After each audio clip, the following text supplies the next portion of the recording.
ಕನ್ನಡಪ್ರಭ ಮತ್ತು ಏಷ್ಯಾನೆಟ್ ಸುವರ್ಣ ನ್ಯೂಸ್ ವತಿಯಿಂದ ಶಿವಮೊಗ್ಗದಲ್ಲಿ ಕರ್ನಾಟಕ ಅರಣ್ಯ ಕರ್ನಾಟಕ ವನ್ಯಜೀವಿ ಎಂಬ ವಿಷಯದ ಮೇಲೆ ಶಾಲಾ ಮಕ್ಕಳ ಚಿತ್ರಕಲಾ ಸ್ಪರ್ಧೆ ಏರ್ಪಡಿಸಲಾಗಿತ್ತು. ಜಿಲ್ಲಾ ಮಟ್ಟದ ಸ್ಪರ್ಧೆಯಲ್ಲಿ ಭಾಗವಹಿಸಿದ ವಿದ್ಯಾರ್ಥಿಗಳು ಪರಿಸರ ಕುರಿತ ತರಹೇವಾರಿ ಚಿತ್ರಗಳನ್ನು ಬಿಡಿಸಿ ಮನಸೂರೆಗೊಳಿಸಿದರು. ಕನ್ನಡ ನಾಡಿನ ಕಾಂತಾರದೊಳಗಿನ ವನಸಿರಿ, ಝರಿ, ಪ್ರಪಾತ, ಮರ, ಗಿಡ, ವಿವಿಧ ಪ್ರಾಣಿಗಳು ಹೀಗೆ ವಿಭಿನ್ನ ಚಿತ್ತಾರಗಳನ್ನು ಬಿಡಿಸಿ ಕೈಚಳಕವನ್ನು ತೋರಿಸಿದರು. ಜಿಲ್ಲಾ ಮಟ್ಟದ ಚಿತ್ರಕಲಾ ಸ್ಪರ್ಧೆ ಉದ್ಘಾಟಿಸಿ ಮಾತನಾಡಿದ ಮಾಜಿ ಉಪಮುಖ್ಯಮಂತ್ರಿ ಕೆಎಸ್ ಈಶ್ವರಪ್ಪ, ಮಕ್ಕಳಲ್ಲಿ ಅರಣ್ಯ ಮತ್ತು ವನ್ಯಜೀವಿ ಸಂಪತ್ತಿನ ಬಗ್ಗೆ ಅರಿವು ಮೂಡಿಸುವ ನಿಟ್ಟಿನಲ್ಲಿ ಕನ್ನಡಪ್ರಭ ಪತ್ರಿಕೆ ಆಯೋಜಿಸಿರುವ ಚಿತ್ರಕಲೆ ಸ್ಪರ್ಧೆ ನಿಜಕ್ಕೂ ಅರ್ಥಪೂರ್ಣವಾಗಿದೆ.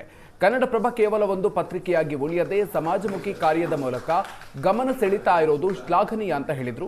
ಇನ್ನು ಕಾರ್ಯಕ್ರಮದಲ್ಲಿ ಜಿಲ್ಲಾ ಪಂಚಾಯಿತಿ ಮಾಜಿ ಸದಸ್ಯ ಕೆಇ ಕಾಂತೇಶ್, ಡಿಸಿಎಫ್ ಪ್ರಸನ್ನ, ಕೃಷ್ಣ ಪಟಗಾರ್ ಸೇರಿದಂತೆ ಹಲವರು ಭಾಗಿಯಾಗಿದ್ದರು.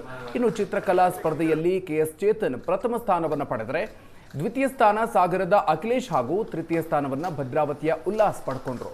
ವಿಜೇತರಿಗೆ ಪ್ರಶಸ್ತಿ ನೀಡಿ ಪ್ರೋತ್ಸಾಹಿಸಲಾಯಿತು.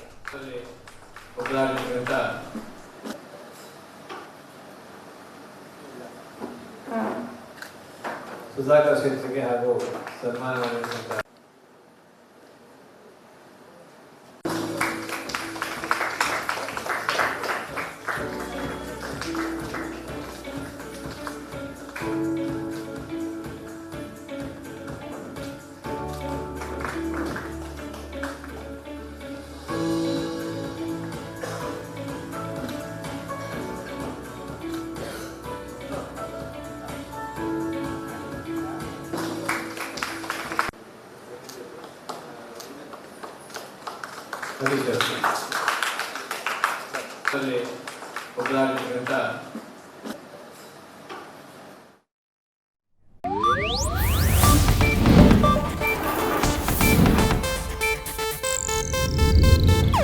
ಇದು ಏಷ್ಯಾನೆಟ್ ನ್ಯೂಸ್ ನೆಟ್ವರ್ಕ್ ಪ್ರಸ್ತುತಿ.